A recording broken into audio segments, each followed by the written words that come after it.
This is the Tristan Law Show. If it's your first time here, welcome. If you've been here before, welcome back.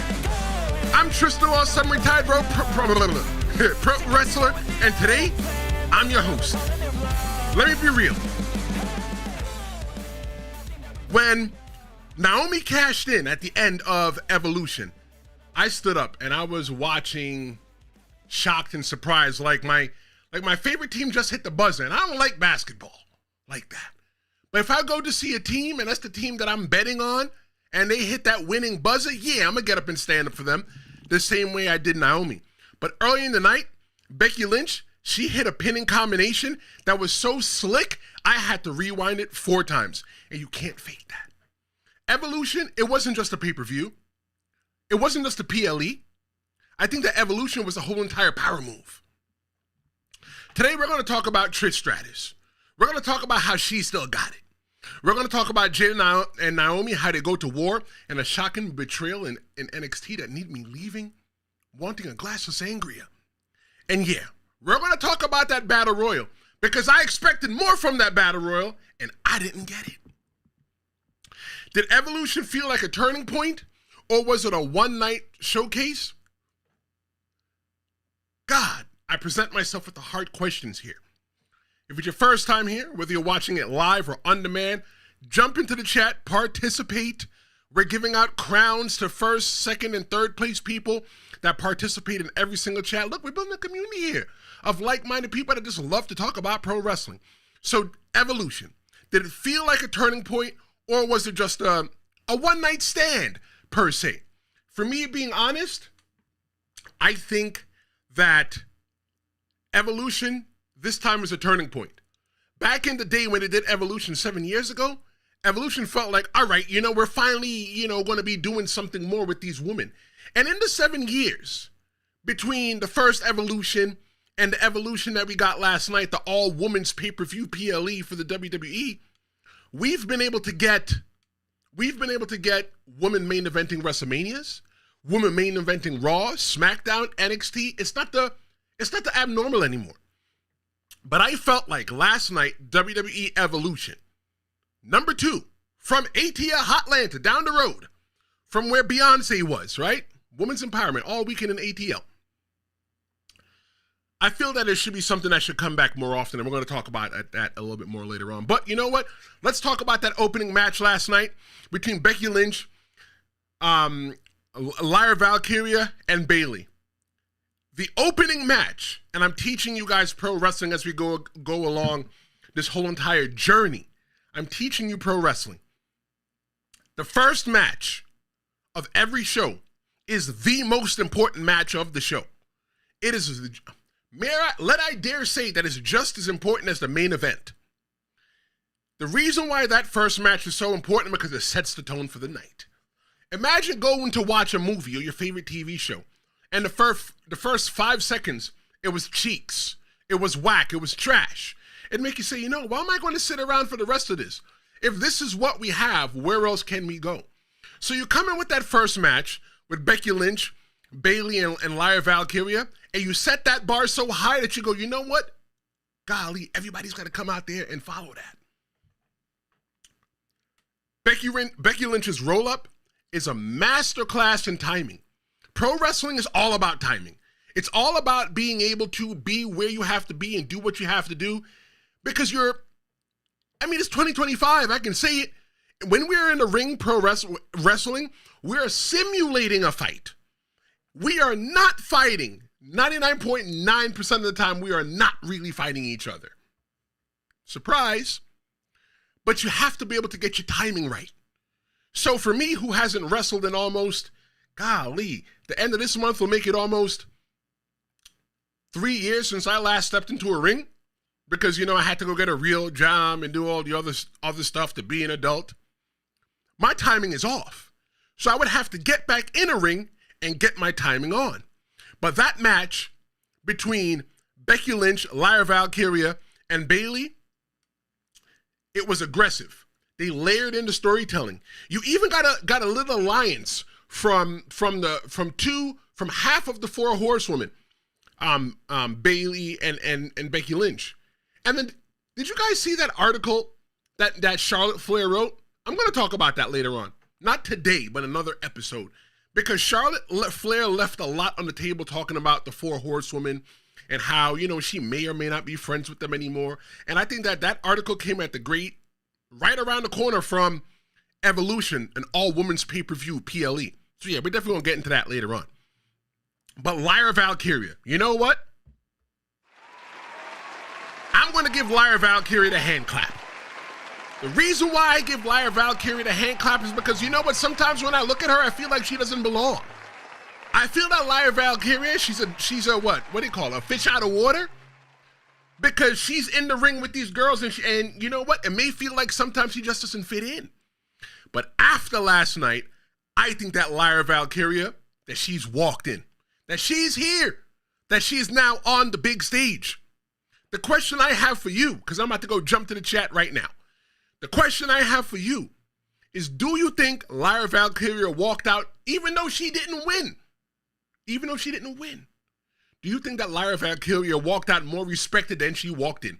That is the question that I'm asking you right now. Let's go to the chat. We got Logan James in the chat. He says, hello, IYO SKY and Rhea Ripley, one of the best women matches this year. Look, man, we are going to get into that match. I don't even want to let the toothpaste out of the tube yet, because once the toothpaste gets out of the tube, you just can't put it in. But thank you so much, Logan, for your comment. You are the number one right now. If you're watching this live, go ahead and hit a comment. Go ahead, just say hello. See if you can beat Logan James for that number one. Who will be the person that will maintain that number one spot? Got a poll going on right now asking you a question. Do you think that Evolution, the all-women's PLE, do you think that it should be part of the regular WWE PLE rotation? Right now, we got 100% of the people saying yes. Saying yes, and I'm gonna jump into that later on. But speaking of somebody who walked out different, wait until we talk about Jacy, Jayne, and the betrayal. Look, I know Jordynne Grace from way back in her TNA days. I'm not even going to lie. Back in the day when Jordynne Grace first started, she might have been my crush a little bit. Yep, that's right. My heart beats a little bit for Jordynne Grace. But so I know Jordynne Grace. I know what she's capable of in the ring. Jordynne Grace, she came in there and she looked strong as normal. She's got raw power, and she had to put that against the dirty tactics. And Blake Monroe, the newest person to get to NXT from AEW, the shocking heel turn that nobody expected. I didn't see that coming. And you butted up the girl's mouth. You made Jordynne Grace bleed her own bleed. No. You made Jordynne Grace bleed her own blood. That's a problem. You're not going to be saying that you're going to be my homegirl or my homeboy or you got my back, and you go out there and you stab me in the back. That's why they say in pro wrestling, you need to keep your friends close, your enemies close, and your friends even closer. Did Blake Monroe just put herself on the map, or did she mess with the wrong one in Jordynne Grace? I'll be honest. I'll be 100% honest. I think that all of the women that we saw from NXT last night at Evolution, it gave me a reason to go ahead and watch NXT. I'll be honest, I don't watch NXT. Why? Because I don't have the CW network on my Sling TV package. Newsflash, I don't really watch TV. I could sit here and I could watch YouTube all day long. You know, like Jeopardy. Jeopardy's one of my favorite shows. Jeopardy's getting ready to be on streaming, and Wheel of Fortune. Those are my two favorite shows that I watch. Those are getting ready to stream for the next season starting in the fall. The only reason why I still keep a cable subscription package is to watch SmackDown. Once SmackDown gets on Netflix or wherever it goes, I hope that it goes somewhere other than regular TV. I'm stopped spending that $50, $60 a month for one television show. So I have the cable package, and I can't even watch NXT. And speaking of can't watching, I'm going to come back on Thursday morning, and I'm going to do a very special episode. I'm going to be behaving like not my normal self on Thursday morning, this coming Thursday. I am going to watch AEW Dynamite on Wednesday night.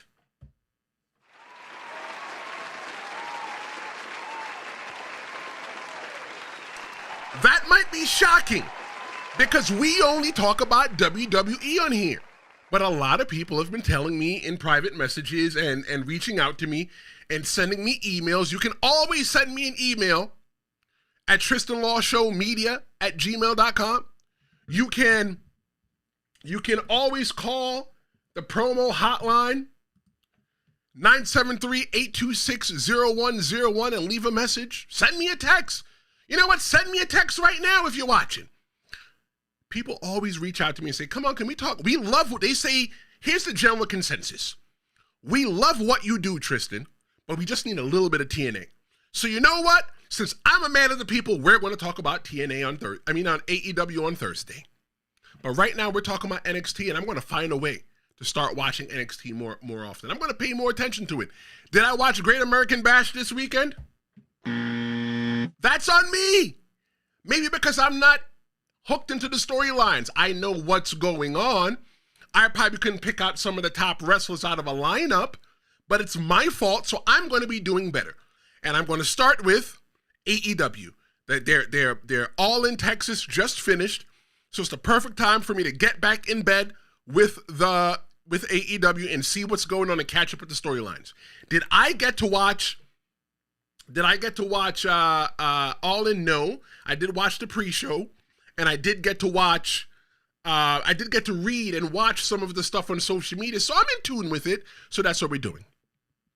But I'm going to make an effort as well, too, to watch NXT. I think that the NXT is the minor leagues. That's not even in a disrespectful way. NXT is the minor leagues. They are not the major leagues. They're not the big leagues like WWE, like Raw and SmackDown. But for those people, imagine the person from the minor leagues going to Yankee Stadium and hitting 4 home runs. It's going to make you say, you know what? Let me go see what the other minor league people are doing, because it makes me say, you know what? They might be doing something good out there, and I'm going to miss it. Maybe what I want is the emotional investment with these characters before they get up on the main roster. Because I'm not going to lie, most of the women in the Battle Royal, I was like, who that? Who that? Up next, we're going to talk about Tag Team Chaos, and not just any chaos. We're talking about Charlotte Flair. Charlotte Flair turned that whole Fatal 4-Way Women's Tag Team match, she turned that joint upside down. Upside down is how she turned it. I wanted Alexa Bliss and Charlotte Flair, I wanted both of them to win. The reason why I wanted both of them to win is because they are the odd couple. They're the odd couple in the whole entire thing. Nobody expects them to be together, but you know what? It's funny. It's like Charlotte is like the big sister, and Alexa Bliss is like the little annoying sister who is forced to be put into the t-shirt together to where you have to learn to play together. And what's going to come out of there is something special. But what we got last night in that match, we got the Judgment Day taking home the tag team championship. Well, going back home with the tag team championships. The question is, what is Liv Morgan going to say with that? Are Raquel and Roxanne Rodriguez legit long-term champions?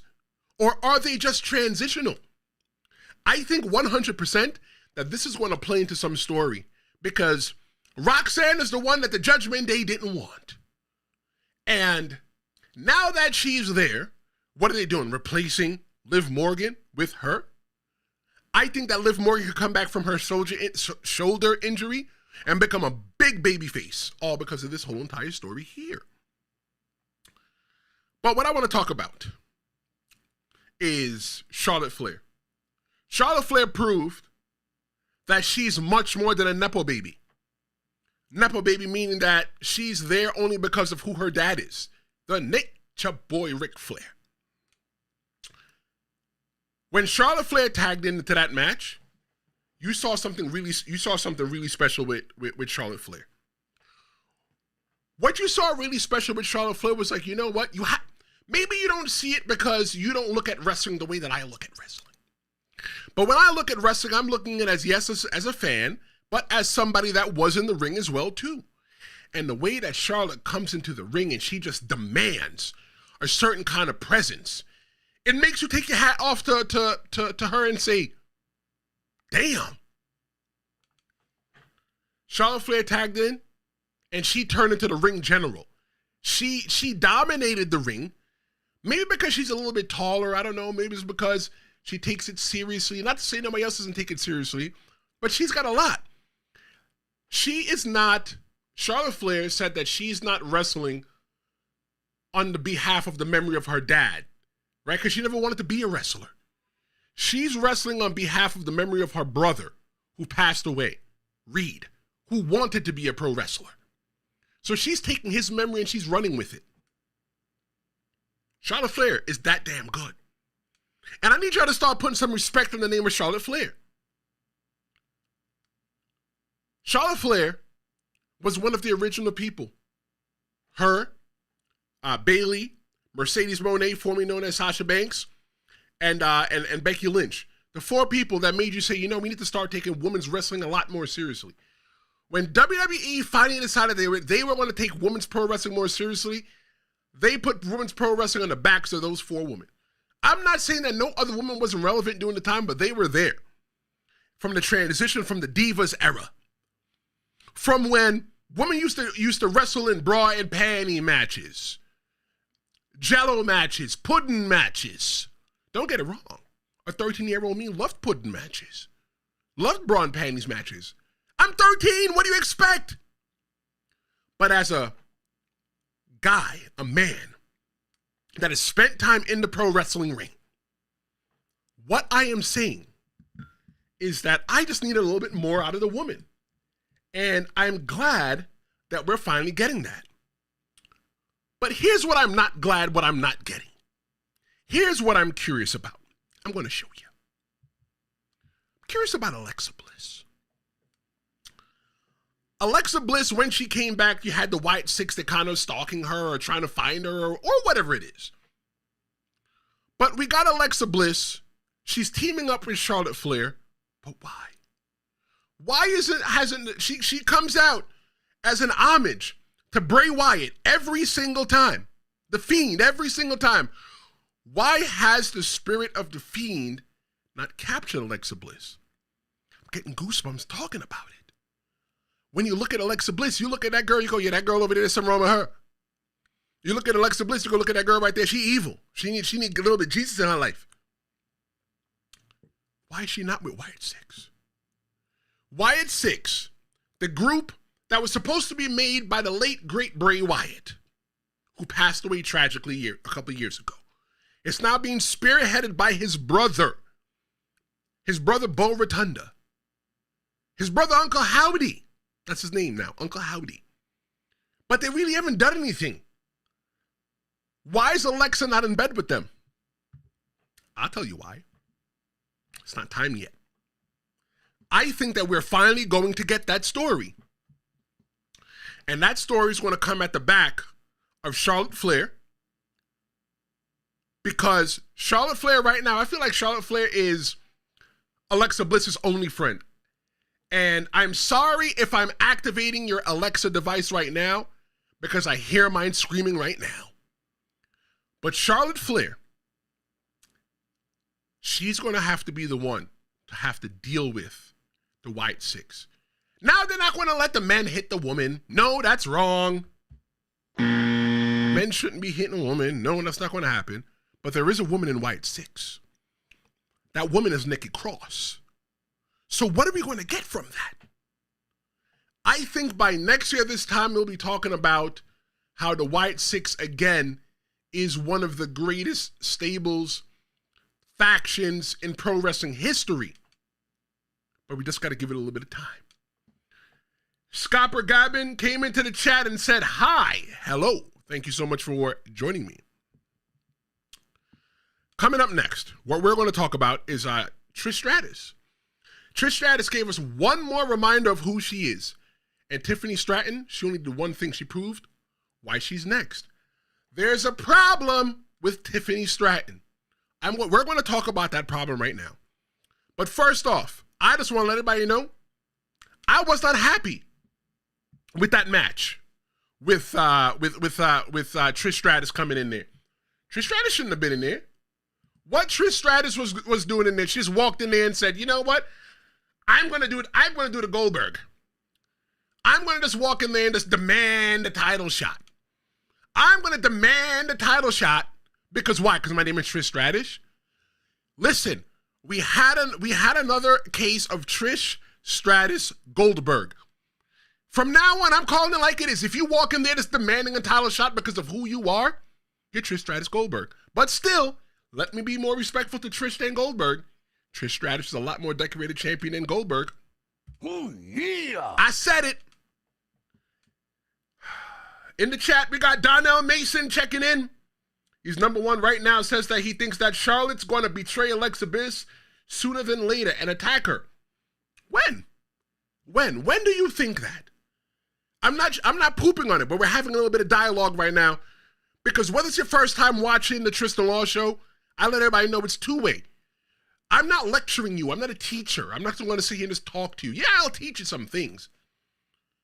But it's two-way. I want you to participate in the conversation with me as well, too. So why? I'll tell you why I think I'll attack her, and anybody watching right now, whether you're watching live or on demand, you tell me in the chat. The only reason that Charlotte Flair will attack Alexa Bliss, well, let me backtrack a little bit.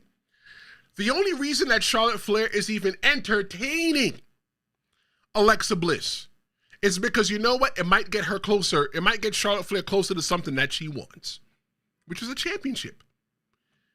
The closer that Alexa Bliss, that Charlotte Flair gets to that championship, she's going to take Alexa Bliss. She's going to chew her up, and she's going to spit her out. That's what we're going to get. That's what's going to happen. So you tell me what you think is going to happen and why you think it's going to happen. So, if Trish Stratus comes back, again, I would like there to be a little bit more emphasis and reason why she's coming there. Not just show up on a SmackDown and says, hey, you know what, girl? I want a title shot. You know what? Good for you. Good for you. Because to me, that's not reason enough for you just to come back and come get a title shot.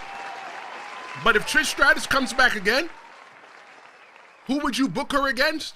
Me personally, I would not put Trish Stratus in the championship picture. I would have Trish Stratus do something that John Cena is doing right now. He's taking people that are floating around the mid-card area, like Ron Killings or R-Truth. I don't even know what to call him these days. But R-Truth, Ron Killings, and bump them up a notch. Bump them up because you're trying to make wrestling better than when you found it. Wrestling's one of those things that you just can't come in and take. Because you're going to take so much, it could change you into something that you don't want to be, and that's legit. I even look at it like that with what I'm doing here. Because, you know, Tristan Law, some retired pro wrestler, and you're host of the Tristan Law Show. I don't want to come here and just come in the microphone. I don't come in. I'm just going to leave that one alone. I like to give back as well, too. And the way I give back here in the Tristan Law Show is that I give you guys an opportunity to voice your opinions. I give you guys an opportunity to be a part of the show. Because I'll be honest, right now with all the subscribers that I've got 476 subscribers. I'm almost to 500. We're going to have a hell of a party when we get to 500. But I want to give all 476 people a place to feel like they can come and voice their opinions. Because you may not have that opportunity where you can voice your opinions about wrestling with your friends because your friends may not really be interested in wrestling like that. But you know what? You've got a friend in me, and you've got a friend in all the other 475 people that are here. You make 476. So like when I'm not here doing the live, go into the chat on your phone. You can go to the community section and you can just post about something. You can do that. I read everything and I comment to everything. You can follow me on Threads at The Real Big Tris. I talk about wrestling a lot there as well too, amongst other things.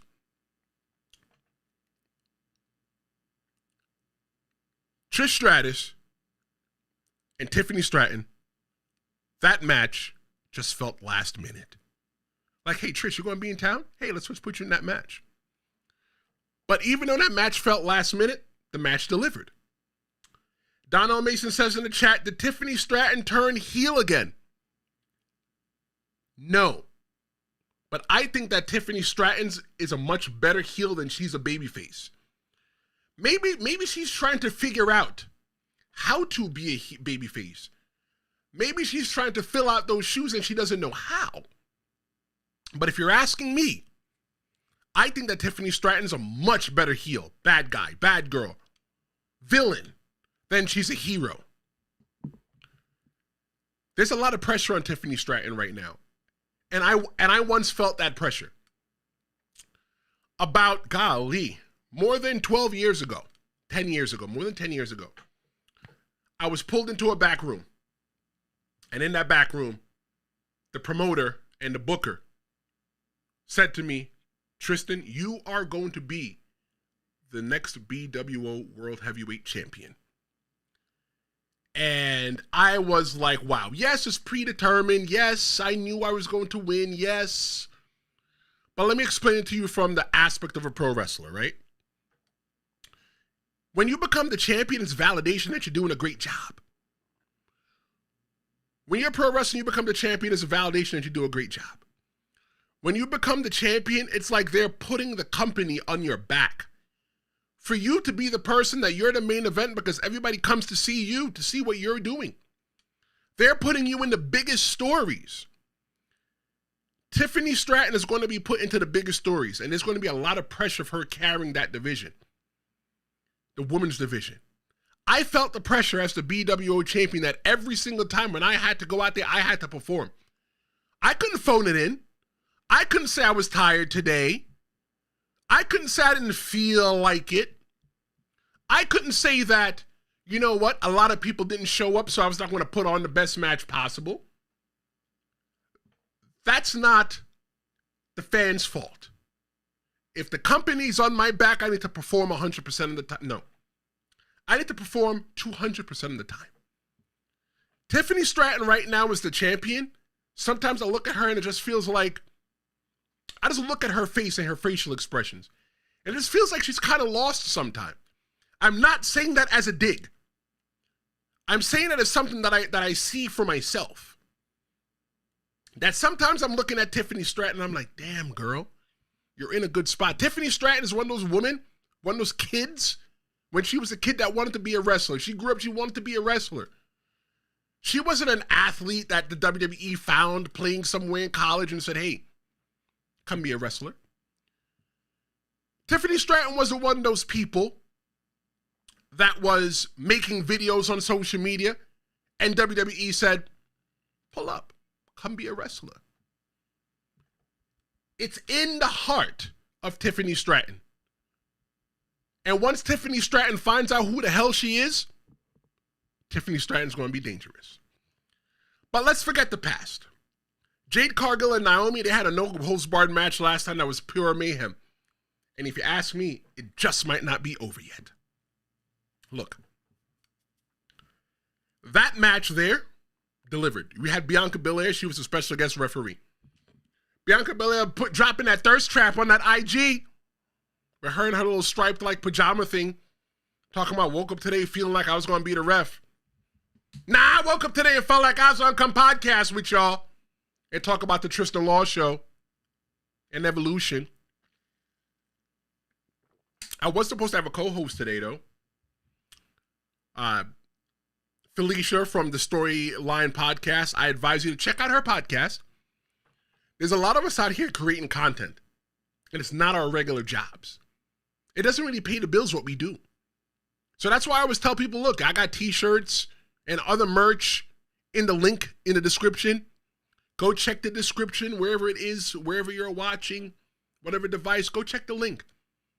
You don't understand that buying a t-shirt, that's validation that I'm doing a great job. When you hit subscribe, that's validation I'm doing a great job. It brings us closer to getting monetized so we can say, you know what? Let's get paid for this. Because I promise you, once this is my full-time job, there's going to be a panel of people like Cheyenne Ortiz, who I had yesterday on my show. A panel of people like Felicia from the Storyline podcast, who was supposed to be here today, but her real job called. There's going to be a panel of people here, and we're all going to talk about pro wrestling. I want women here because I want to get that woman's point of view. That cough is almost going away. I feel it. So I really wanted to have a woman's perspective on what was happening in Evolution. But I want to show y'all something.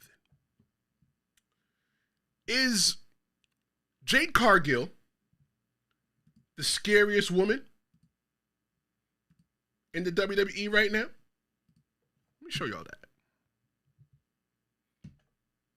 Jade Cargill took that bump, that fall, through the table from her old best friend Naomi, while her other friend, Bianca Belair, watched. You got to be tough to do that. You see, like, look, a lot of people think that pro wrestling is, it's BS and, it's what it is, but it's a lot more than y'all giving it credit for. Jade Cargill is going to walk into SummerSlam the queen of the ring, and she's going to walk out the champion. It just has to happen. But, like, my whole thing is that now that Naomi has what she wants, she just going to let Jade Cargill live? Are we going to see a champion versus champion coming on somewhere down the line? But Bianca was in the match. As the referee, she stayed neutral. And although she stayed neutral, I ain't going to lie, I felt like something was just a little bit off. Let me show you what it is. That's that same picture from before. And in there you see Bianca Belair as the referee looking concerned about her friend. I want to grab the other picture because there's another picture that accompanies this as well too. I'm just going to tell you about it. That other picture is when Jade Cargill took the toolbox and was going to mash in the face of Naomi like it was a whack-a-mole. And Bianca Belair was concerned. Let me ask you a question. Why is Bianca Belair so concerned if she don't, I'm going to say what the young kids say, all right? Gen Z to slang right now. If she don't FW, or maybe it only works in text, but if she don't mess with Naomi, and Naomi did her dirty, why are you so concerned that Naomi going to get her face smashed in, huh? Why? Why are you so concerned when Naomi put Jade Cargill through the table? Maybe what it is that Bianca Belair, she's not really in the corner of Jade Cargill. Maybe she's in the corner of Naomi and she's witnessing the destruction that Naomi can cause. I've been saying this since they put Jade Cargill through the car. You can go back and find that old episode. Not now. It's in season 3. I think it was like Who Attacked Jade Cargill. And I list all the suspects, and I went through all the suspects of who attacked Jade Cargill. I penned always Bianca Belair. Always Bianca Belair. Bianca Belair was the one that did it. God, it's hot in here. So, since I was the one that penned Bianca Belair as the one who did it, Bianca Belair, she just disappeared. And magically she comes back, now she's going to be the referee. Why are you so worried about being the referee if you had this conversation with Nick Aldis or whoever for you to come be the referee in this match? Why are you so concerned all of a sudden? I didn't expect her to call it down the middle. I expected it to be some kind of flim-flam, scam, okie doke, to where it was like, oops, I have to count to 3, but I accidentally made Naomi win. That's not what we got. We got it called right down the middle. If you are looking at the campfire, what WWE did was they put out the fire. You don't got to worry about Bianca Belair. Bianca Belair, she don't got nothing to do with this. Y'all be all right. Y'all reaching. But for me, I need to get a tinfoil hat. I promise you by the next episode, I'm going to get a tinfoil hat, because when I get into my tinfoil conspiracies, I want to be able to wear that hat, because this is a tinfoil conspiracy. There's nothing right now in WWE that's saying, well, you know what? Maybe Jade Cargill, maybe Bianca Belair is involved with Jade Cargill. But there's nothing that's told me that Bianca Belair is not involved with Jade Cargill. I smell a flim-flam, an okey-doke, a bamboozlement, a scam.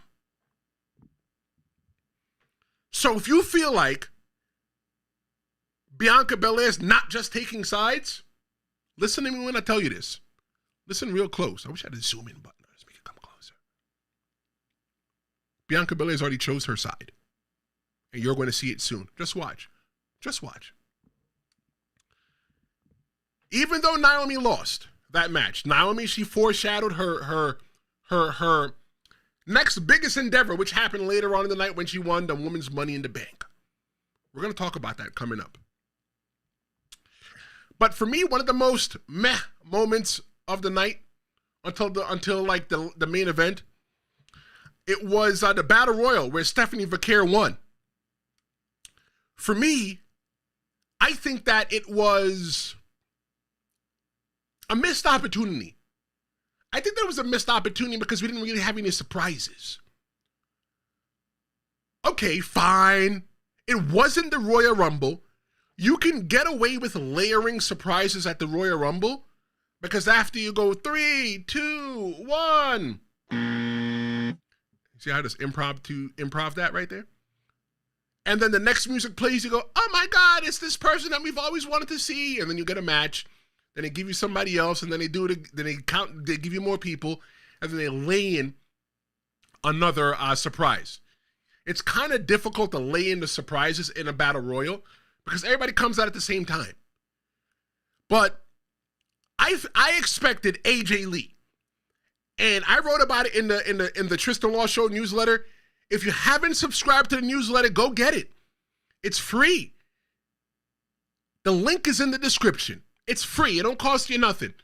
It drops to your email inbox. You always get another thought. Every time I do an episode, you get a thought of the episode. You get to hear what I think even more. After I talked about it and I hear with you, and then I get to think about it again. And I still even give you a place to where you can interact with it. Where you can leave a comment. You can do all that. It's free. It's on Substack. The link is in the bio. I do match predictions. I talk about pro wrestling in a newsletter format. It's free. While you're watching this right now, I'll give you some time. Go hit the link in the description and hit subscribe. It don't cost you nothing. We're building a community here where like-minded people get to go ahead and talk about pro wrestling. One of the things that I said, you know what, can I pull up my newsletter? Let me pull up the newsletter. I want to give you the exact thing that I said in the newsletter. This is pertaining to this Battle Royal match. Let's see if I can work this thing here. Let's see. Okay, great. The title was WWE Evolution, Great Matches but Zero Foreplay. A little play on words there. But one of the things that I talked about is here we go. The Battle Royal is a nostalgia buffet. That's what I thought it was. I thought that Evolution was going to be nostalgia. Throw back to the past. Maybe we could have seen Gail Kim. Gail Kim, she just wrestled in in TNA and got fired, got released from her contract. We no longer want to do business with you, Gail. Thanks for coming. But nope, she's no longer there in TNA. So maybe she would have appeared in WWE. She was in WWE back in the day. But she had one too many bra and panties matches. She had one too many matches to where she wasn't getting enough appreciation as a woman. So she rightfully decided that it was time for her to go. Britt Baker. I said that maybe Britt Baker from AEW, maybe that she would join. Maybe you'd see her in the Battle Royal. That was a reach because she's 99.9% still contracted to AEW, but you don't see her on AEW. Wow, I know that for a guy that doesn't watch. Maybe she'll show up on on Wednesday Night Dynamite. Maybe that's something I could talk about on Thursday with you. Layla L. You remember Layla L? She was with Michelle McCool, The Undertaker's wife. Back in the day, they were a tag team. But they were a singles. They were a WWE Women's Champion. They took the championship. Oh, I'm choking again. And they cut it in half. And she had one. Layla had one. And Michelle McCool had one. But the one person that I thought for sure would have been a surprise was AJ Lee. Now, for those of you wondering, like, who the hell is AJ Lee? Who is AJ Lee? Before we go into AJ Lee, I want to react to a comment. Donald Mason says that Gail Kim hates WWE. Thank you very much for your message. He says, I don't think we will see her again. Look, when it comes to pro wrestling, when it comes to life, it's one of those things that you just have to say, just never say never. There's always a possibility that the never could become a possibility again. The breeze just needs to blow in the right way. The temperature just needs to be right. You just never know. You never thought that CM Punk was going to come back to the WWE because CM Punk hated the WWE. But you know what? It's not the WWE that CM Punk left. It's not the WWE that Gail Kim left. It's one of those things where when you work at a job, and thank you so much for your comment, Donnell, if I didn't thank you already. It's one of those things that when you work at a job, all of you guys work at a job, right? Hopefully. If not, still buy a t-shirt. When you work at a job, sometimes the job is just going to suck. You're like, damn, I hate this job. But what's the best part about the job? The people you work with. What's the worst part about the job? The people you work for. When I was a manager, I always tried to make sure that I was one of the most pleasant people to be worked for. And I always hated using the term worked for. You don't work for me, you work with me. Because when they give me a goal, when my boss gives me a goal as the manager, as the person in charge, I got two options. I can do it all by myself, plus my job, or I can motivate my team to do it for me. So I always motivated my team to do it for me, to do it with me. We did it together and got it accomplished. So maybe Gail Kim's problem with the WWE isn't the WWE, but maybe Gail Kim's problem with the WWE was who was there before. If I was Gail Kim, and I'm not, I'm Tristan Laws. I'm a retired pro wrestler and your host of the Tristan Laws Show. One thing that I would do if I was Gail Kim, you know what? Let me give it a chance. Gail Kim has some friends in WWE. Once you get to a certain status in wrestling, you have friends almost everywhere. Or people that you know. I know people in AEW, personally. I know people in WWE. I know people in Ring of Honor. I know people. I'm not name dropping because I'm not bragging. That's not what I'm doing. But if I want to know the climate, if I was Gail Kim and I want to know the climate of what WWE is like now, I would call one of my friends and ask them, hey girl, think I might come back to WWE. Kayfabe this a little bit. Actually, this is how the conversation would go. Hey girl, I just got a call from Hunter asking me if I want to come back to WWE. You know, they put some good money on the line, but you know, this is what it was like before. Yeah, girl, you know what it was like before. I'm not really too sure. Just, do me a favor. Kayfabe this, by the way. That's how we talk to each other as wrestlers. Kayfabe this. Don't tell anybody else. That's what that means. Kayfabe, keep it secret. Kayfabe this. But what's the climate there like now? And somebody might say, girl, it's so much different that Vince is not here anymore. You know, the women get a fair shot just like the men. You know, there's an open communication chamber to where, you know, the wrestlers can talk to the upper level staff and the upper level staff talk to the wrestlers. You know, you don't feel like an idiot when you're here. You know what? Whatever it is that made her not like the job, maybe it's something that makes her want to come back now. I don't know. But here's my question. Why wasn't AJ Lee not there? I wanted to see AJ Lee. I feel like AJ Lee was a missed opportunity. Because WWE Vault, and I keep saying it to you, if you call yourself a wrestling fan and you are not subscribed to WWE Vault, you're missing out. It's the replacement for the WWE Network. And what they do there is they just put a bunch of videos and different packages. They put together some really cool things there. They gave us the history of AJ Lee. Why the hell would I need the history of AJ Lee going into Evolution? Maybe because she was supposed to show up?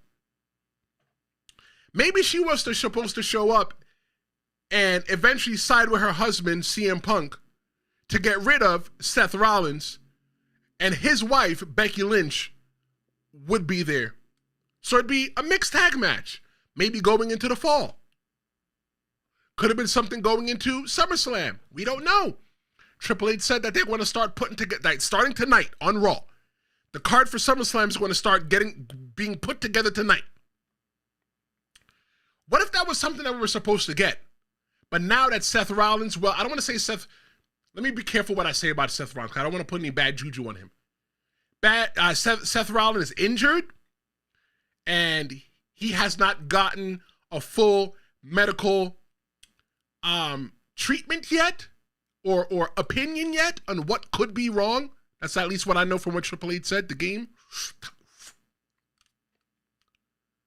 But he's supposed to be today finding out exactly what's happening. The worst thing that WWE could do when Seth Rollins got hurt is put the cart before the horse and take the championship off of him. Maybe there's some way that they can probably still do that storyline with Seth Rollins and Becky Lynch versus AJ Lee and CM Punk going down the line. You can get a good 3-4 plus matches out of that story. The thing with that is that you got to see what's going on with Seth Rollins first. You got to see what's going on with that knee. Maybe if AJ Lee was supposed to be there, maybe that's why we didn't see her last night.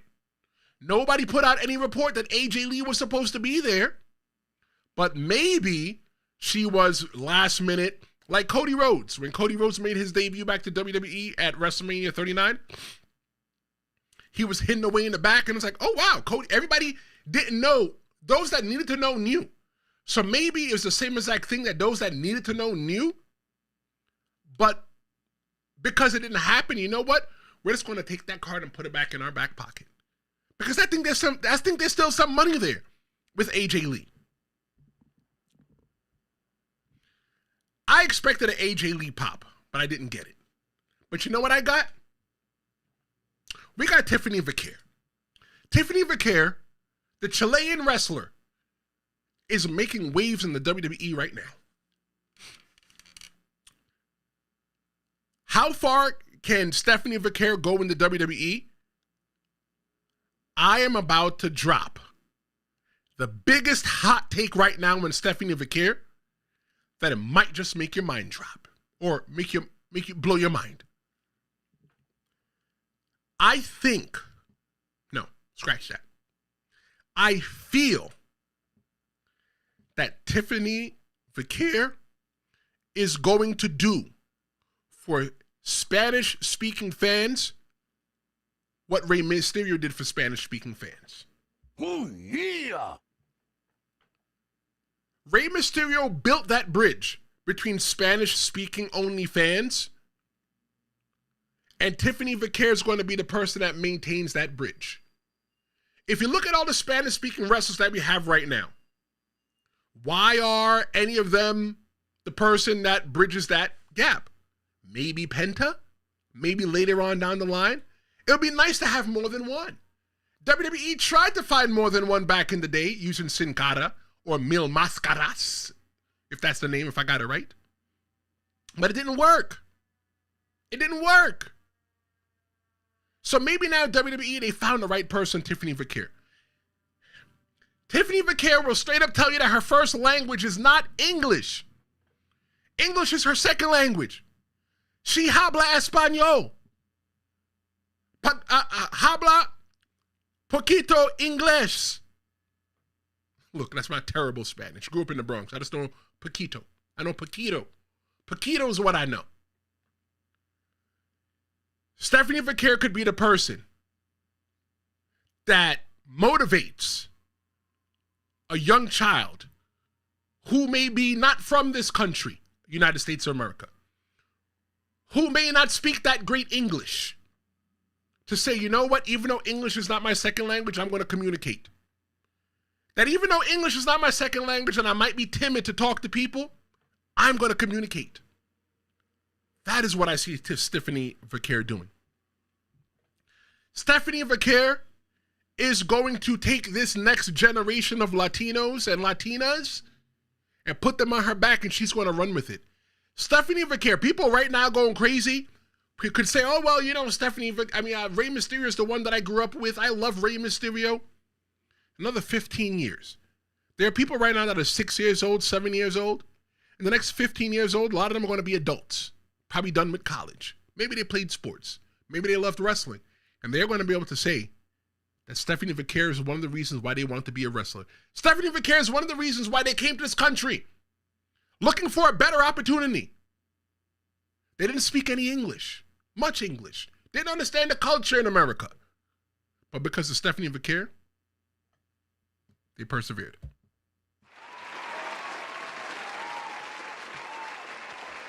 I'm going to give myself a hand clap for that.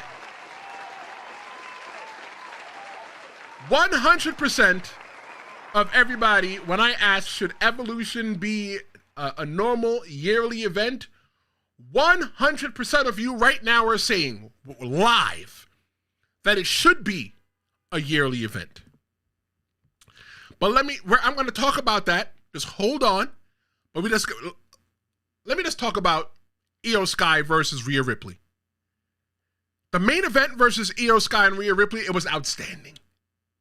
The Spanish fly dive from the splash line. You get a bunch of wild spots in that match, move sequences in that match. And then Naomi came out and she stole the moment with perfect timing. I did not think that Naomi was going to cash in. If you watch yesterday's episode when I'm talking with good friend of the show, Cheyenne Ortiz, we didn't think, a lot of us didn't think that Naomi would cash in then. We thought that she would wait to cash in against Jade Cargill. I don't know. Maybe WWE is trying to tell us that story's done. Maybe WWE is going to add another person into that person being Bianca Belair, and let that story go someplace else. Maybe Jade Cargill's going to win that championship at SummerSlam and say, you know what, Belle? You know what, Bianca or BB or B-Bell? I don't know what they call each other. You know what, girl? I'm going to go ahead and give you a title shot. And then Jade Cargill's going to beat the brakes off of Bianca Belair. And Bianca Belair is going to snap. And then eventually they could all cross paths with Naomi again. Do you think, whether you watch this live or on demand, let me know. Do you think that WWE rushed it? To honestly answer that question, you can't. We can say right now, in this moment, if wrestling ended right now, there was no Raw, no SmackDown, no NXT. Thank you very much for coming. Adios, sayonara, goodbye. You can say, you know what? Maybe they made the wrong decision. But you know what? We still have Raw tonight. We still have SmackDown on Friday. We still got NXT. We got SummerSlam coming in 19 days, and I will be there with my friend Lewis, and I look forward to meeting you. So should they have waited? Quite frankly, I don't know, because I don't know what's next. We can fantasy book. We can pretend. We can play. We can talk about what's next. We can. But here's my question. I got another question. I'm full of questions today. Is Naomi the top baby face in the WWE right now? Or is she still really a heel? Is Naomi the top baby face, the top good guy, good girl, the hero in the WWE right now? Or is she a heel, a bad girl, a villain? when it comes to Naomi, I'm going to ask you this question. How can you really not cheer Naomi? How can you not feel good for Naomi? Naomi got the short end of the stick. She was tag champions with Sasha Banks, now known as NKA, now known as Mercedes Moné. And she decided to go take a ball and leave. Rightfully so, it's her prerogative. You can do that. Naomi had to leave the WWE, come back and find herself. Naomi came back and found herself. She's on a redemption arc. How can you really boo Naomi? How can you really feel bad that Naomi was at odds with Jade Cargill? Jade Cargill is the new Jack. Jade Cargill is the new person here in the WWE. So Naomi, the person that was there before women's wrestling was even anything special, she should have supposed to just lay down and let Jade Cargill come in and take what she want? Bianca Belair, she's supposed to just lay down. She'd be friends with Bianca Belair. But Naomi's supposed to just lay down and just let Bianca Belair and all these other women pass her? Nuh-uh. No. How can you look at it like this? You're at a job. You work a job. And in that job,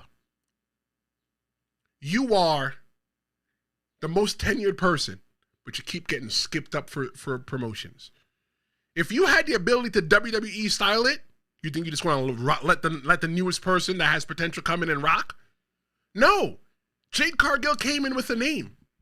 So if you ask me, Jade Cargill, Naomi might be a heel, but what I really see is a babyface there. A good girl. A hero. A person that wants to write her story her own way and not to wait for anybody to write it for her. But let's take a look. Let's take this home. Let's take a look at the whole weekend as a whole and see what Evolution means in 2025. I think that Trish Stratus didn't carry the show. Tiffany, Becky, Naomi, Jacy, all of them did. This wasn't a nostalgia show. This wasn't a show that was like, oh, let me give you a show from back in the day with all the back in the day wrestlers to remind you of what was going on. They looked at people from back in the day, but what they did was they said, this is what we have going on here now. Saturday night's main event and Evolution, they both delivered even though the build-up felt rushed. It showed me that even though that WWE may be rushing storylines sometimes to go from one PLE to another PLE or one big event to another big event, it showed me that there's one thing that is always constant with WWE, and that's the actual pro wrestling. SummerSlam was in 19 days, and this whole entire weekend gave us match setups for about half the card. Do we need another Evolution? Or is it just nice when it happens? That's what I asked. Almost an hour ago. I said, should Evolution be a normal event? Everybody said yes. I think that it should be a normal event. I think that Evolution should come out every single year doing Mother's Day. Because if you want to go ahead and promote the woman, look, everybody should love a woman. You're looking at it the wrong way. Just shut up and listen. Everybody should love a woman. Because regardless of anything, a woman, our mothers held us in their stomachs. We should always celebrate women. And if we're going to celebrate women in pro wrestling in the business that we love, we should do it around Mother's Day. Make it make sense. I think it's time to make Evolution a staple again. I don't want to wait 7 years.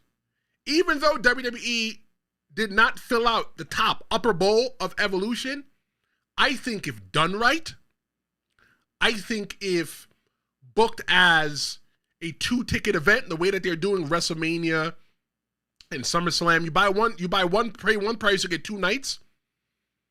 I think they could definitely fill out the arena. Give everybody a banger of a men's pay-per-view one night, and the next night, give them a banger of a women's pay-per-view. Match of the night for me, Becky Lynch, Lyra, Valkyria, and Bayley. Solid match. I didn't care about that match. I wasn't interested in Lyra Valkyria. But after that match, I want to see what that girl gonna do next on Raw. The biggest surprise for me of Evolution was Naomi cashing in. Didn't expect it. The most rewatchable moment for me was the creative pin by Becky Lynch. That cough going away, don't worry. And wrestler of the night is Stephanie Vaquer. The reason why I think it's Stephanie Vaquer is because even though English is not her first language, she picked up the microphone and spoke to a mostly English-speaking audience in the best English that she can do.